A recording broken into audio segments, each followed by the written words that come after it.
foggy because I was in and out of consciousness. I was just tired. I think the drugs were just like overwhelming my system, and I would just fall asleep. So I sort of remember them wheeling me into the room. I sort of don't.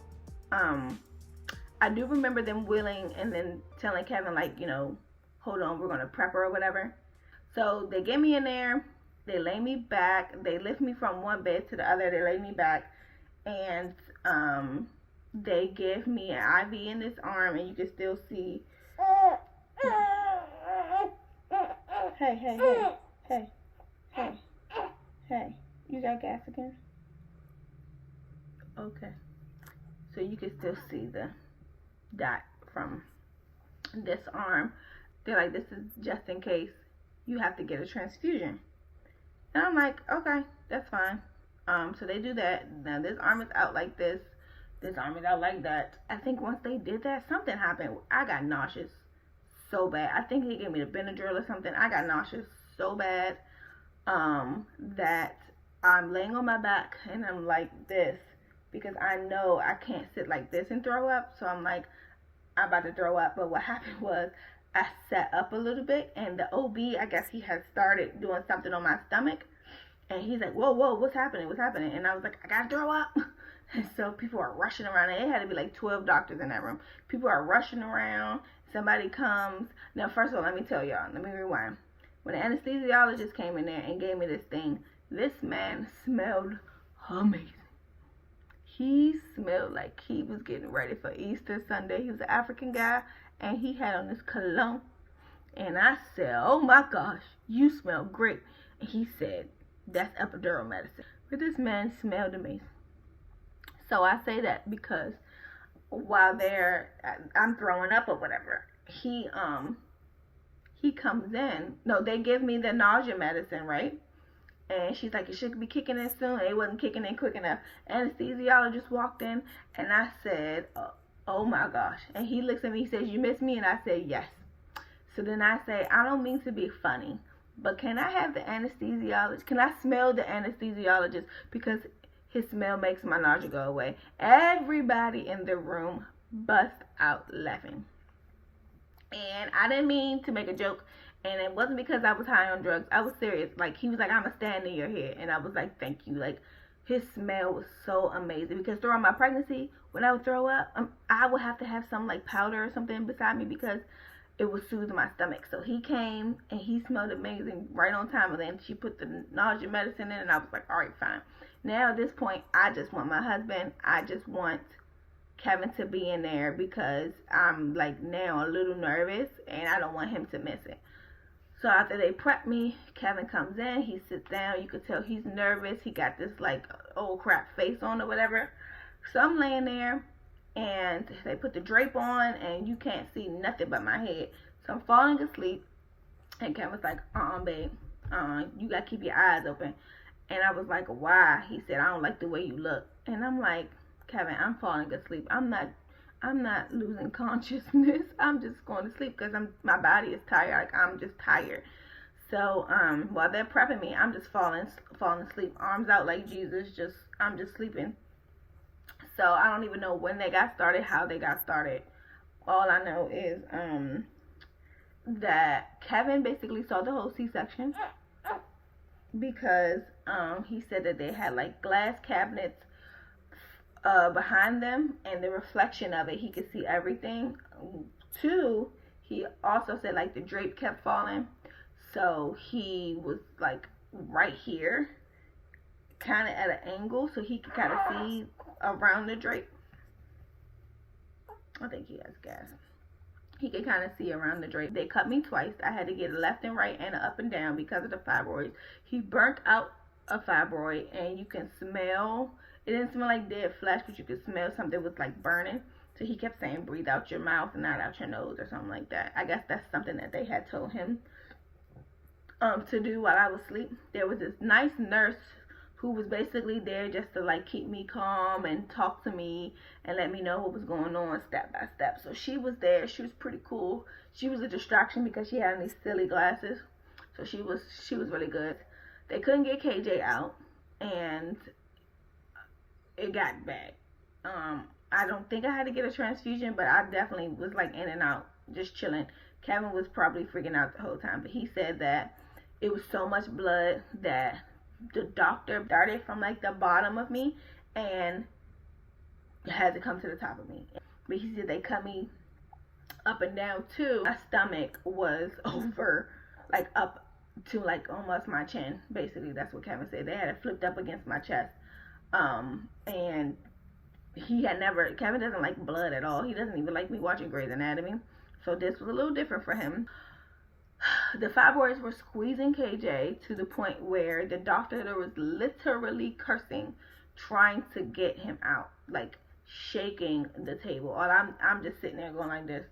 I'm cool, calm, and collected, because I'm thinking this is a C-section. This is stuff that happens. I'm not worried. God gave me a promise. My friend Michelle emailed me some common words before and told us that everything's going to be fine, not to be worried. So I'm not worried. But Kevin watching it was a different story. So he's cursing, trying to take the baby out, just rocking me. And I'm just falling in and out of sleep. So at this point, he's rocking. And I hear the lady say 11:38, and I don't hear any crying. So I'm like, okay, 11:38, he's out, but he's not crying. So they're going to suction whatever is keeping him from crying out, and I'll hear him cry eventually. So I never heard him cry.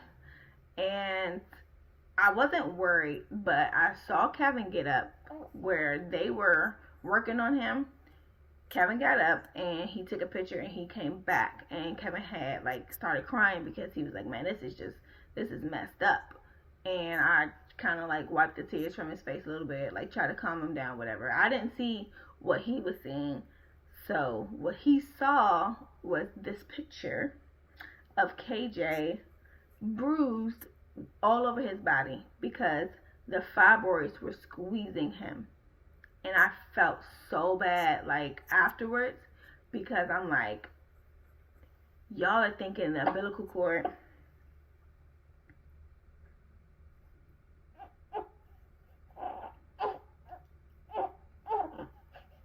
Your tummy hurt.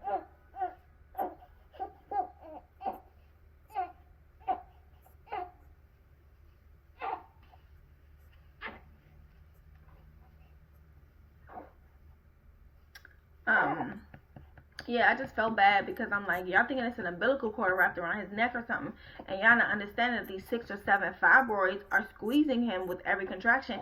And that's why I was pissed, because I'm like, y'all didn't think. And every ultrasound that I have put on this YouTube, I have recorded, she has always said that there was a fibroid right above him, right this, right that. So I don't think they put into account that the fibroids were like squeezing him with every contraction. So longer story shorter, they got him out. He wasn't breathing. He had to go into the, not that he wasn't breathing, he wasn't like crying and having trouble breathing, I guess. So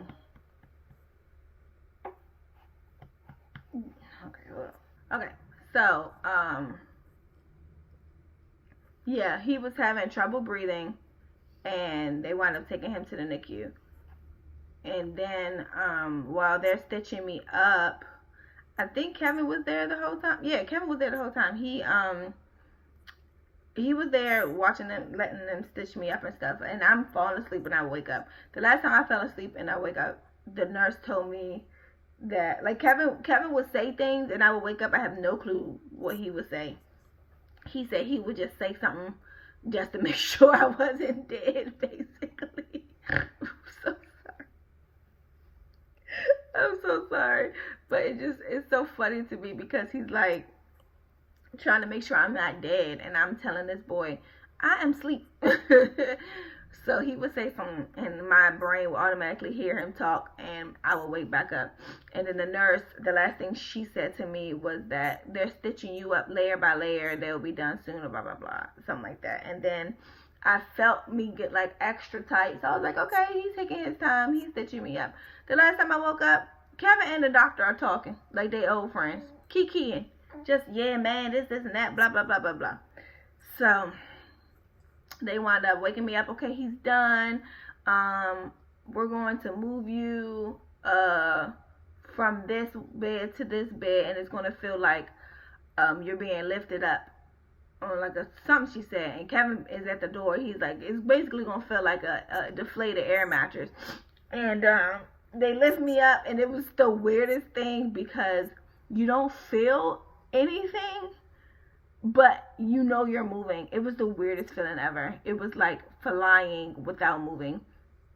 And so they asked me, how did that feel? Or how does this feel? And I said, it feels like I'm in a deflated air mattress. It literally felt like the air mattress deflated and I was in the middle. And then I've been through that situation so many times where the air mattress has deflated and I have woken up like basically in the middle of the air mattress. I knew exactly. When Kevin said it, it was so funny because we've been in that situation so many times. So I was like, it feels like a deflated air mattress. They started laughing. I was like, literally what it feels like. So they wheeling me, and they wheel me from the C-section room to recovery.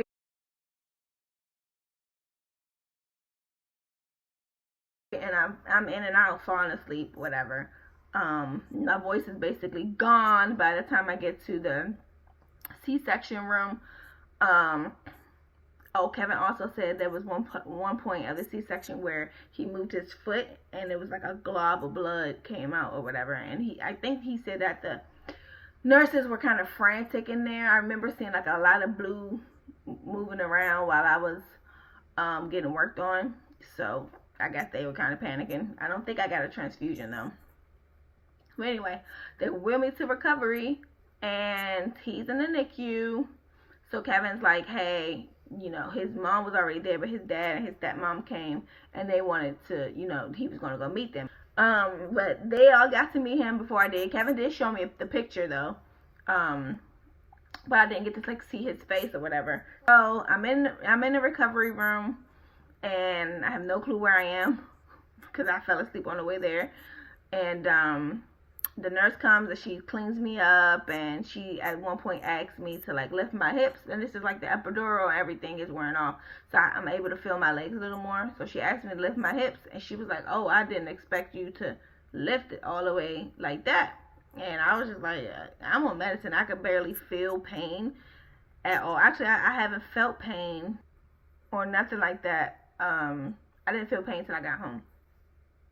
This boy knocked out. They wheel me from recovery into the NICU. Kevin meets me in the recovery room and we walk to the NICU together. I see him in the bed and the nurse comes over, and the first thing in my head is, when can I hold him? So the nurse comes and she literally starts from the end or the worst part to the good part. She went from bad news to the good news, and it pissed me off. So she said, oh, so he's in the NICU, he has some issues breathing, but they took the breathing tube out his mouth, so he's breathing well. It was only in there for an hour. I was like, okay, that's fine. There's a picture of him with the tube in his mouth. I didn't even know it was in there, eyes wide open. And then she's like, yeah, we'll be able to, she said something like, he'll be here overnight. And then she said something like, you could come visit him. And I was getting a little irritated because nobody was saying when he was going to be able to come up. So she basically said, he'll be here overnight. Then she said, he'll be able to come home. He'll be able to come sometime tomorrow afternoon. No, first she said he'll be able, if everything looks fine, he can come later on tonight. And I was like, okay, fine. She said like 1 o'clock, 2 o'clock in the morning. I was like, okay, fine.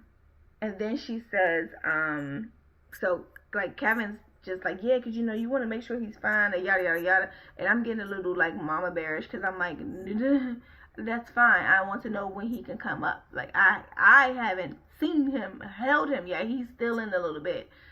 And then she says, you'll be able to hold him now. And I'm like, well, thank you. Like, why didn't you start off with, you'll be able to hold him right now, but we're going to monitor him for a couple of hours, and then if everything goes great, he can come up around 1 o'clock, 2 o'clock in the morning.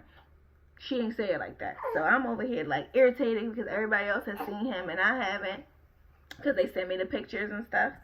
And I'm just like, girl. So they they wheeled me upstairs, and my milk came in. I was excited. I took a picture of my milk coming in. Like, first of all, I had pumped, and the lactation nurse came. She told me how to have him latch. She let me pump. She just was like just stimulating me or whatever. I'm trying to vlog. Oh, there you go. Is that better? So she showed me how to like get my breast stimulated and stuff like that. And I had a great nurse named Paige. She was amazing. I had a great nurse named Anna.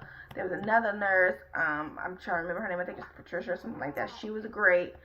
But so at one point I stimulated my breast, and my milk had came in, and I forgot what it felt to have like my boobs like full, because my boobs had got like flat a little bit during the pregnancy. I was kind of concerned that I wasn't going to get any milk. He has gas. And then the milk came in. So I stimulated my breast and I went to sleep. I was talking to my sister early in the morning on video chat, and I was like, let me stimulate my breast some more. And I pick up the bottle to go clean it, and there's milk in there. And I was like, oh my gosh, there's milk in here. And of course I couldn't use it because it had been hours or whatever, but I was just so excited because I did not think anything was in there. I can't see because of my eye condition. I can't see without my contacts in. So when I got up, I was like, oh my gosh, there's milk. He wound up coming out at 11:38. He wound up weighing 7 pounds, 3.5 ounces, and being 19 inches long. So today is March 30th. He's actually 4 weeks old now. Technically, a month will be tomorrow since he's been born. He's probably 9 now because he was 8.8 last week. He's probably 9 pounds now, and 19 and a half inches. And yeah, that's my labor and delivery story. I'm trying to think if there's anything else. Anything else, KJ? Did I miss anything? The doctor came in, I think, the next morning. No, the day after that, because KJ came up from the NICU probably the next day around like 4.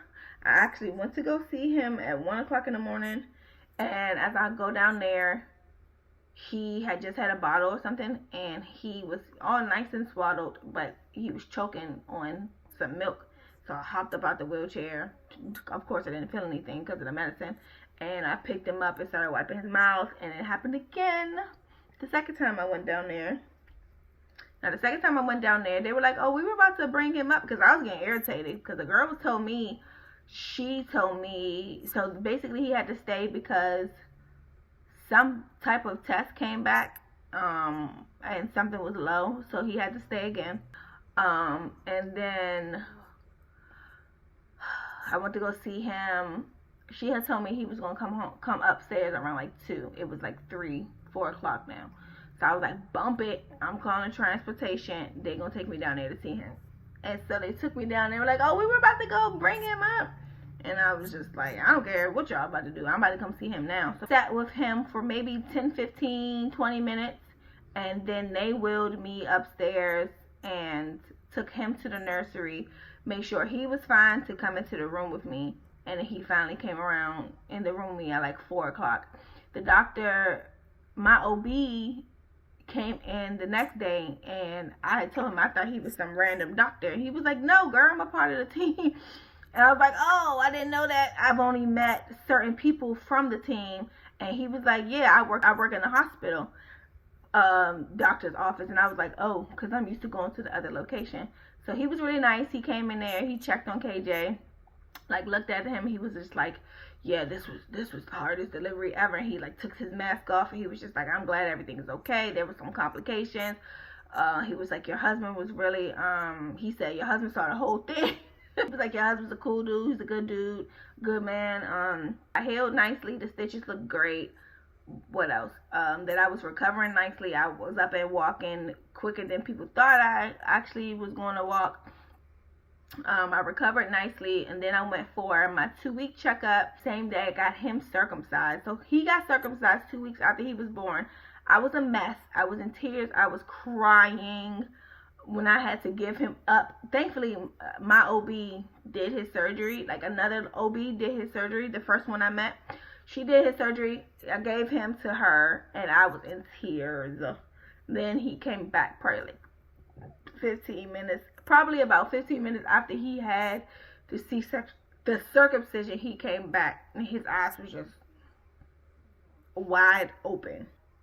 It was like, so KJ basically slept through the first week of his life. He barely opened his eyes.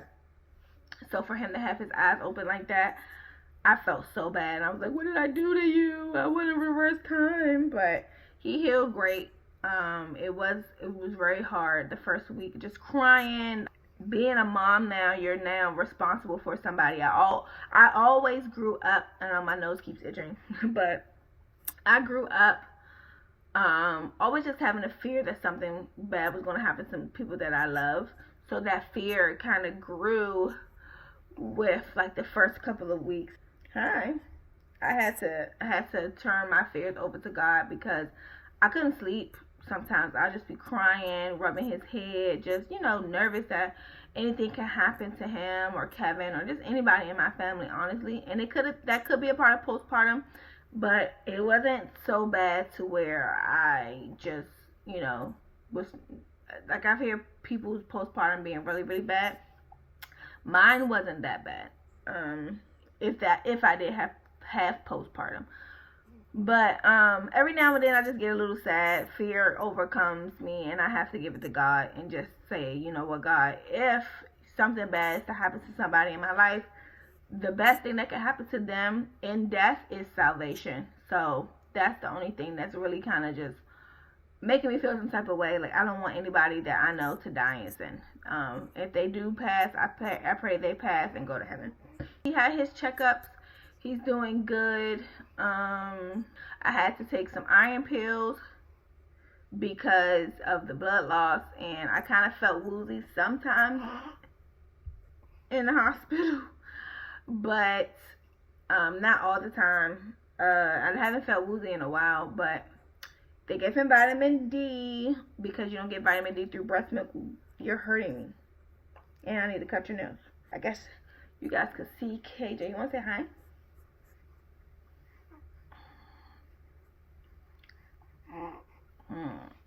Hello. He looks nothing like me sometimes. He looks like his daddy. You say hi.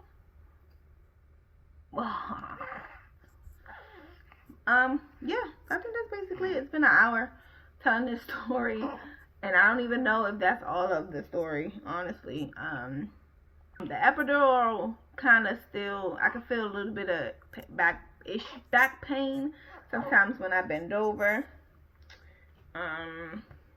Update on him, he's very gassy. Sometimes he'll whine because he has gas, and that fart will come out, and it's like his whole world is ending. It's real bad. He's really gassy. So my friend Sabrina, who I used to nanny for, she brought me some German tea. She also brought me some, actually I have it right here, hold on.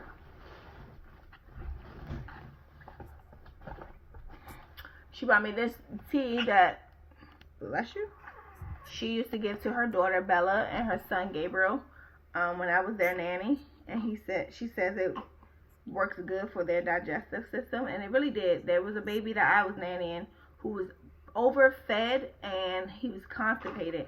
I gave him some of this tea, and his stomach he pooped out all the white stuff.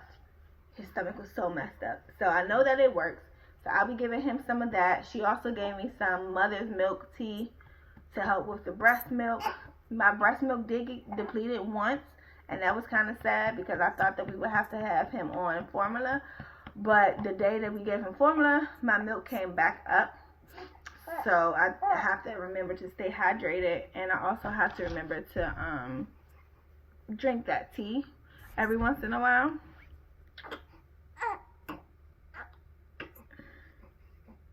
He also cries without tears. I'll insert some other pictures in here and some videos of him so you guys can meet him and just see how he's doing. I think his bruises disappeared about a week after he was born. So he had a bruise on his mouth. He had bruises all around him. Those healed, I think, like up after, like a week after. I think that's it, honestly. I don't know what my next vlog would be. He's a month old now, so that's, I guess, his month-old update. He also has an attitude. He'll look us dead in the face like, who are y'all and why are y'all over here? He rolled his eyes. Yeah, I think that's it. Thank you guys for watching this long vlog. Thank you for listening to all of my videos up to this point of pregnancy. I don't know how those women vlog and stuff, or maybe because they had an epidural early, and I don't know. But that's another thing. They were like, we can't even give you Pitocin, because if we give you Pitocin, your contractions will be 1 to 2 minutes, and that will make it worse for his heart rate. So I never even got to Pitocin. I got to 2 rounds of that induction medicine, and that was it for me. Yeah, nope, I didn't even get to Pitocin. So the contractions were crazy enough at 4 centimeters dilated. I can't imagine what they would have been at 10 centimeters. But God knows best. He knew to send that guy in there and be like, we doing a C-section. Shout out to Dr. Norman and everybody that has helped me throughout this pregnancy at my doctor's appointment, at my doctor's office. They were great. Shout out to midwife Sheila Bennett. She's amazing. She's funny. She definitely came through helping me get induced. I couldn't take pup another day. I just couldn't. So shout out to them and the whole team that helped deliver me or deliver him and helped clean me up and all that good stuff. They were amazing. All the nurses there were amazing. And yeah, I guess I'll talk to you guys in the next vlog. We'll see how my fibroids have shrunk. If they have shrunk, I'm 1 fibroid less. That thing was huge. Oh, and that's another thing. His head did move past the fibroid. He was breech, y'all. He was breech. I forgot to say that part, but he was breech. He apparently had flipped upside down. He had flipped back upside down, and that was another reason why I wasn't dilating, because his head wasn't moving my cervix. So his head moved past the fibroid, and I guess he was like, no, I don't feel like it, and just went back up. My baby's here. I'm happy he's here. Everybody's in love with him. I need to cut his nails because he keeps scratching my boob. But that is all. That is it. And I will see you guys, or you guys will see me in the next vlog. Deuces. Of course, this is what he does after I finish vlogging. All cool, calm, and collected now.